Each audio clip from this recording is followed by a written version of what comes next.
दोस्तों नमस्कार, मैं हूं शीतला तिवारी। दोस्तों दरोगा तो पकड़ा गया, यानी जिस दरोगा को न्याय करना चाहिए और अपने घर परिवार में लोगों को समझाना चाहिए कि हम एक ऐसे पद पर हैं।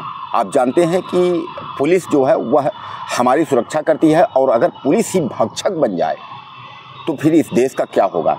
आज हम जो जिक्र कर रहे हैं, जो आपको घटना की जानकारी दे रहे हैं, जो बता रहे हैं, यह उत्तर प्रदेश के जौनपुर की है।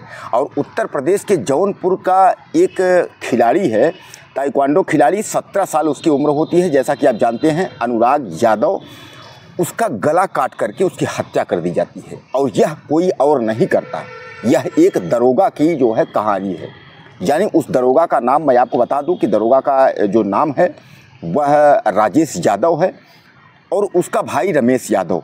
यानी इस परिवार का जो मामला है वह ज़मीनी संबंधित मामला है। जैसा कि आप जानते हैं, जर जोरू और ज़मीन, इन दोनों को लेकर के और हमारे देश में तमाम जो है मर्डर्स हो जाते हैं और यही विवाद के जड़ है। तो कहने का तात्पर्य यह है कि यह दरोगा जो है वो अमेठी में तैनात था और अमेठी में जो है दरोगा जी तैनात थे और अमेठी में ड्यूटी पॉइंट के पहले भी जो है वह लगातार संपर्क में रहते थे घर के और बराबर घर वालों से बात करते थे। और जब घटना हुई तो घटना के बाद भी दरोगा जी जो है वह संलिप्त पाए गए। यानी उनके जो कॉल डिटेल है उसमें सीधे सीधे जो है राजेश यादव जी का नाम आया। यानी वह दरोगा जो है वो, हालांकि वह फरार था और फरार होने के बाद तत्काल जो है पुलिस एक्शन में आई और एक्शन में आने के बाद दरोगा को जो है पकड़ ली। तो कुल मिलाकर के आप समझ लीजिए कि यह जो है उत्तर प्रदेश के जौनपुर के ताइक्वांडो जो है खिलाड़ी, 17 साल जिनकी उम्र है, अनुराग यादव, इनका जो है ज़मीनी जो विवाद चल रहा था उसमें इस लड़के का जो है कोई कसूर नहीं था।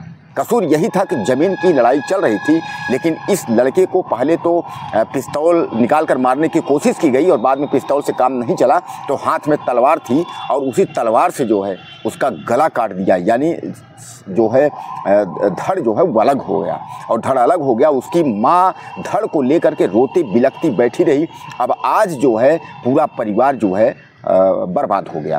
बर्बाद आप समझ लीजिए कि एक तरफ तो अनुराग यादव की हत्या हो गई, उनका परिवार तो बर्बाद ही हो गया, लेकिन अब दरोगा जी जो हैं उनका भी परिवार बर्बाद हो गया। दोस्तों सबसे बड़ी बात यह है कि इसमें जो है रमेश यादव जो हैं और रमेश का जो है भाई जो राजेश यादव, जिसको मैं आपको बता रहा हूं कि यह दरोगा यानी एसआई है, सीधी भर्ती इसकी हुई थी और इसकी भर्ती में जो है भर्ती होने के बाद यह मेरठ में यह तैनात था। और जो इन पारिवारिक जो ज़मीन का जो विवाद चल रहा था, यह विवाद काफ़ी दिन से चल रहा था, जैसा कि बता रहे हैं काफ़ी साल से।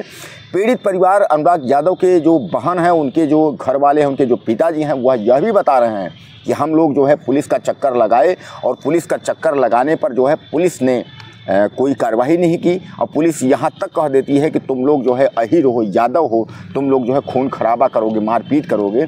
और वही हुआ। यानी पुलिस इस मामले की संज्ञान अगर पहले ले ली होती तो दोस्तों आज अनुराग यादव का जो है गला न कटता।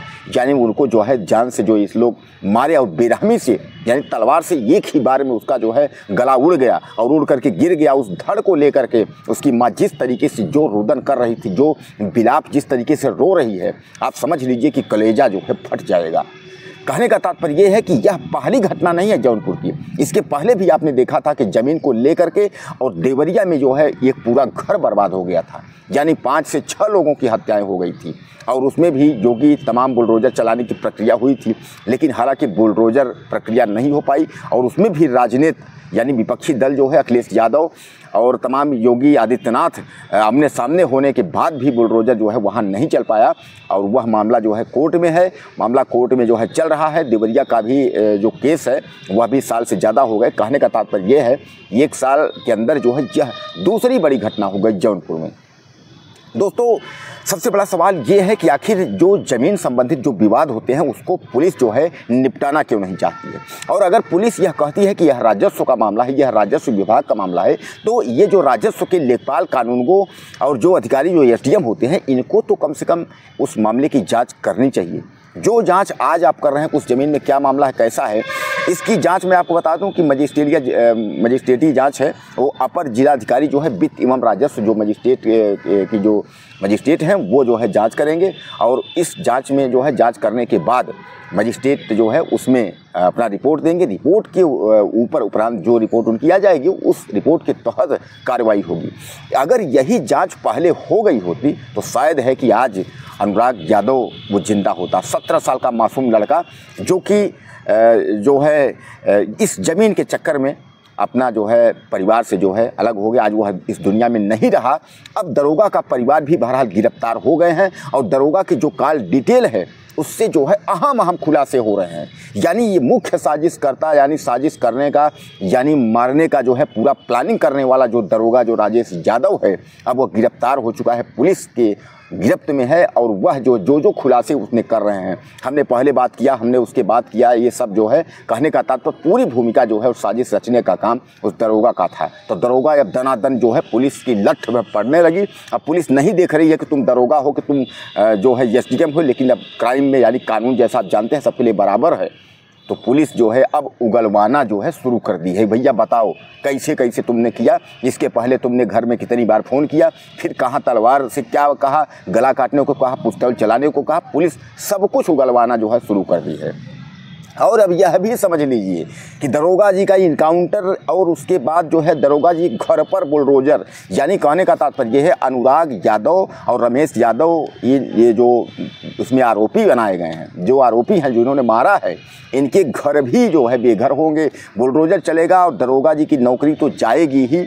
और सबसे बड़ा सवाल दोस्तों यही है आपके सामने, इस पे आप जो है हमारे आप भाई हैं, आप तमाम कमेंट करके जो है हमसे पूछिएगा और आप जवाब भी हमको दीजिएगा कि राजस्व का जो ज़मीन संबंधित जो मामला है अक्सर पुलिस उसमें हीला हवाली करती रहती है।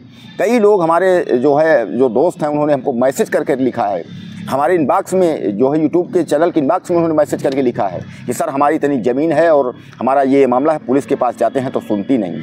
और अंत में जो है यही ज़मीन का जो जिक्र है, ज़मीन को लेते हुए ज़मीन की वजह से जो है